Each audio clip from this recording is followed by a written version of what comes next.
दोस्तों 24 घंटे के अंदर दूसरी बार ईरान की तरफ से इजराइल को सीधी धमकी दी गई है और इस बार संयुक्त राष्ट्र के जरिए ईरान के विदेश मंत्री ने कुछ ऐसे बयान दे दिए हैं जिससे ये बात साफ हो चुकी है कि इजराइल के सामने इस वक्त एक मल्टी फ्रंट युद्ध का खतरा मंडरा रहा है। साथ ही ईरान के अंदर एक ऐसा कारनामा हो गया जो देखकर पूरी दुनिया हैरान है, क्योंकि इसके बाद हालात और ज्यादा बिगड़ सकते हैं। तो चलिए बिना समय बर्बाद किए इजराइल और फिलिस्तीन के बीच चल रहे इस विवाद से जुड़े लेटेस्ट अपडेट को समझते हैं। दरअसल दोस्तों पिछले 24 घंटे के अंदर ईरान की तरफ से दूसरी बार इजराइल को चेतावनी दी गई और इस बार तो ईरान के विदेश मंत्री ने खुलकर कहा है कि अगर इजराइल की मिलिट्री गाजा पट्टी में अपने हमले को नहीं रोकती तो ईरान मजबूर हो जाएगा इस युद्ध में शामिल होने के लिए, जो इस वक्त हालात की गंभीरता को देखते हुए काफी बड़ा बयान है। इसके अलावा ईरान के विदेश मंत्री ने अपने मिलिटेंट ग्रुप और सैनिकों से कहा कि उन्हें लेबनान के पास इकट्ठा होना चाहिए ताकि वह इजराइल के खिलाफ कार्रवाई कर सके। कुछ समय पहले अपनी वीडियो में हमने आपको ईरान के बारे में बताया था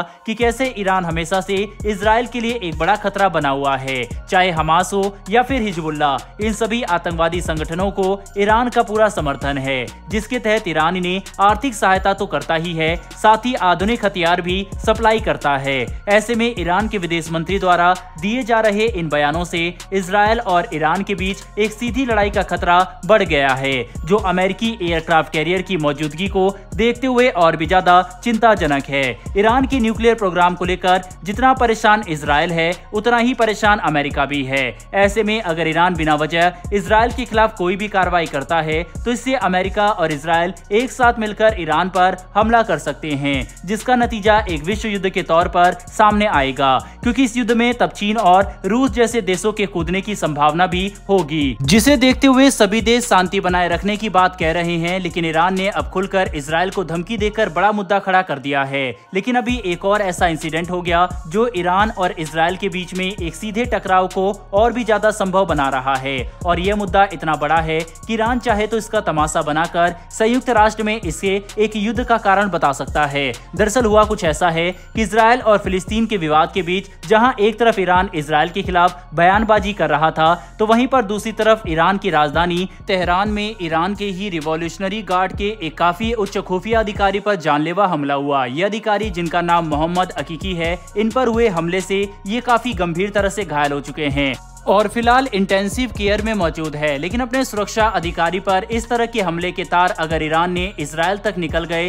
तो यह युद्ध एक सीधा कारण बन सकता है। इस तरह के इंसिडेंट पहले से ही अस्थिर रीजन में और ज्यादा अस्थिरता ला सकते हैं, जिसकी वजह से संयुक्त राष्ट्र भी काफी चिंतित है, क्योंकि समीकरण धीरे धीरे विश्व युद्ध के बनते दिखाई दे रहे हैं और इस बात से कोई भी एक्सपर्ट इंकार नहीं कर रहा। वहीं पर इजराइल के लिए स्थिति अब और भी ज्यादा चुनौतीपूर्ण बन चुकी है, क्योंकि जहाँ एक तरफ हम ईरान और दूसरे देशों के इस युद्ध में कूदने की बात कर रहे हैं, तो वहीं पर दूसरी तरफ इजराइल अब 4 फ्रंट वॉर का खतरा झेल रहा है। दरअसल सबसे पहले तो इजराइल हमास का सामना कर ही रहा था कि तभी अचानक से हिजबुल्ला ने लेबनान की तरफ से इजराइल के खिलाफ मोर्चा खोल दिया और अब सीरिया की तरफ से भी इजराइल पर हमला करने की आशंका जताई जा रही है। इसके अलावा रिपोर्ट के मुताबिक 4 फ्रंट वॉर इजराइल के सामने अपने ही देश में सिविल ऑर्डर को मेंटेन करने का है, क्योंकि रिपोर्ट निकलकर सामने आ रही है कि कई संगठन इजराइल के अंदर राइट्स और सिविल अनरेस्ट पैदा करने की कोशिश कर रहे हैं, ताकि इजराइल दूसरे देशों से लड़ना तो छोड़ो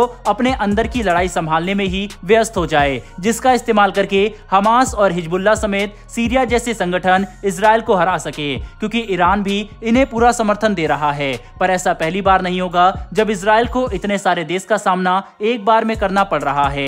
इजराइल की मिलिट्री इतिहास में कई बार साबित कर चुकी है कि वह मल्टी फ्रंट वॉर युद्ध के लिए तैयार हैं और इसे लड़ने में पूरी तरह से सक्षम है। साथ ही अमेरिका और पश्चिमी देशों का समर्थन भी ये सुनिश्चित करता है कि अगर ईरान इजराइल के खिलाफ सामने आकर युद्ध करने की कोशिश करेगा तो अमेरिकी मिलिट्री खुद ईरान पर मिलिट्री ऑपरेशन करना शुरू कर देगी। इसके बाद ईरान नहीं टिक सकता। ऐसे में भारत के लिए सबसे महत्वपूर्ण तो यही होगा कि हम शांति कायम करने की बात करें, क्योंकि इस युद्ध से नुकसान पूरी दुनिया को हो रहा है।